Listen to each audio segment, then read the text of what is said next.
Hey everyone, welcome to Deep Things of God. I'm Alex, joined by Dr. Elena Ruiz, biblical scholar, Mark Thompson, and Maria Kith, ancient history expert. We're diving into Esther's full life from the Bible, enriched by vivid details from stunning retellings that bring the Persian palace, the drama, and the courage alive. Elena, start with her early days as Hadassah. Absolutely, Alex. Esther starts as Hadassah, a young Jewish orphan in Persia, around the 480s BC under King Xerxes, Ahasuerus, raised by her cousin Mordecai after losing her parents. She's beautiful but humble, living in the diaspora, far from home, in a foreign culture. When the king searches for a new queen after Vashti refuses him, Esther is taken into the palace harem. She listens to Mordecai's advice, hides her Jewish identity at first, and wins favor through her character. She becomes queen. Talk about an unexpected rise from obscurity. Historically, it lines up. Persian records and digs at Susa show the palace with its marble pillars, colorful hangings, exactly as described. Clay tablets mention officials like Marduka, possibly Mordecai. Xerxes' court was full of banquets, politics, and intrigue. Esther steps into real power structures. So she's queen now. Life seems good. Then the crisis hits. Walk us through her big moments, Elena, her inner journey. Chapter 4 is where her character shines. Mordecai learns of Haman's genocidal plot against all Jews. Haman's mad because Mordecai won't bow to him. Mordecai urges Esther, "Who knows, maybe you've come to your royal position for such a time as this." Mordecai overhears an assassination plot and tells Esther. She reports it, crediting him, and it's recorded. Later, arrogant Haman rises, demands everyone bow. Mordecai refuses out of conviction. Haman's rage leads to a genocidal decree. Every Jew killed on the 13th of the 12th month, chosen by casting per lots. The city reels. Mordecai tears his clothes, puts on sackcloth. Esther sends clothes. He refuses and sends the famous words, "Do not think you will escape in the king's palace. Who knows whether you have come to the kingdom for such a time as this?" Esther trembles. She hasn't been called in 30 days. Approaching uninvited means death. But she replies, "Go gather all the Jews. Fast for me 3 days. If I perish, I perish." That courage. She puts on royal robes, stands in the inner court. The king extends the golden scepter. She invites him and Haman to banquets. She prepares 2 banquets, builds relationship, lets truth unfold. The king can't sleep, reads the records, honors Mordecai instead of Haman.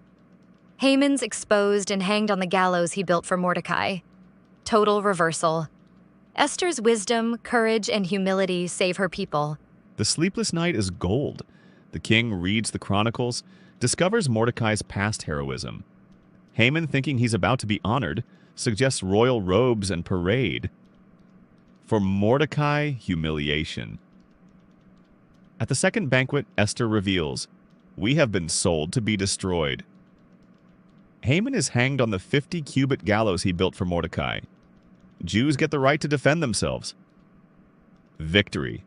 Mourning turns to feasting. Purim is born. Esther's life shows God positioning ordinary people. As an orphan in a foreign palace, she balanced faith and wisdom, hiding identity strategically at first, then boldly revealing it. Teens, pressures to conform, like Esther. Stay true, but use timing and counsel. Young adults, that unexpected role or challenge.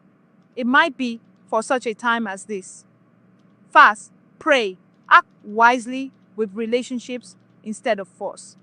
In your 40s, mentoring like Mordecai or stepping up in family community, your positions, however ordinary, matters. Historically accurate customs and setting give it weight. Haman's genocide plot echoes real anti-Semitism across ages, including modern threats. Purim celebrates turning fear into joyful community defiance. Elena, one thing that fascinates people about Esther is that God's name is never directly mentioned in the book. Why is that important? That's one of the most remarkable features of Esther. Unlike many biblical books, you won't find God speaking through prophets, performing miracles, or being mentioned by name. Yet his fingerprints are everywhere. Think about it.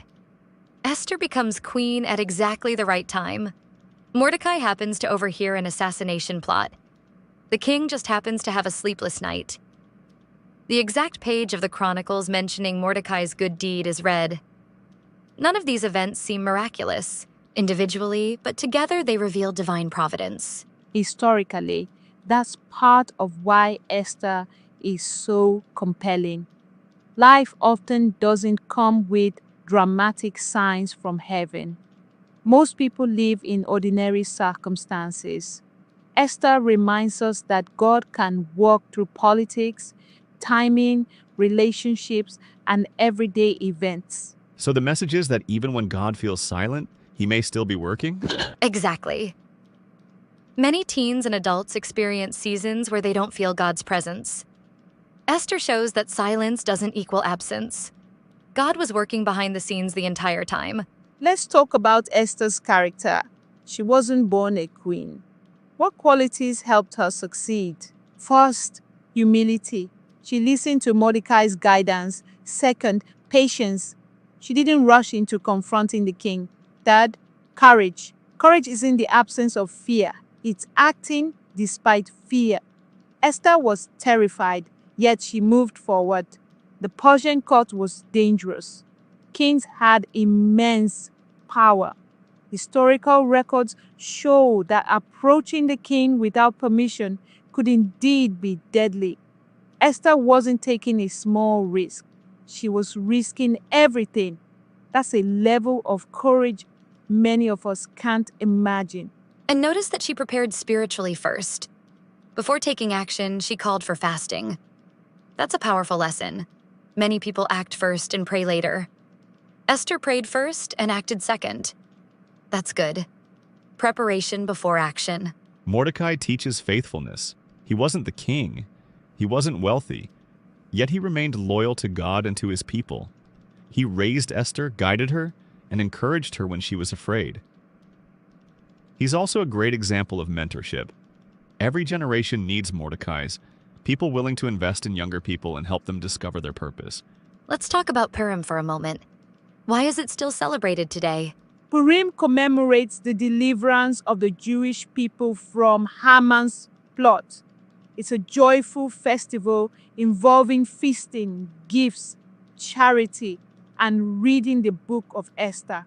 It's a celebration of survival, faith, and hope. It also reminds people that dark seasons don't last forever. The very day intended for destruction became a day of victory. That's one of the central themes of Esther. God can turn situations around. If Esther could speak directly to our listeners today, what do you think she'd say? I think she'd say, don't underestimate the place where God has put you. You may feel ordinary, overlooked, or unprepared, but God can use you right where you are. And I'd add, your courage affects more people than you realize. Esther's decision didn't just change her life, it changed the future of an entire nation. That's powerful. One person's courage can impact countless lives. Final challenge for our listeners? Ask yourself, what situation am I avoiding because I'm afraid? What opportunity might God be placing before me for such a time as this? And remember that faith isn't always dramatic. Sometimes it's simply taking the next right step. Esther's story reminds us that ordinary people can do extraordinary things when they trust God, act wisely, and show courage. Whether you're a teenager finding your identity, a young adult building your future, or someone navigating the responsibilities of midlife, Esther's journey speaks to all of us. Thanks for joining us on Deep Things of God. Until next time, remember, you may be closer to your purpose than you think. See you soon.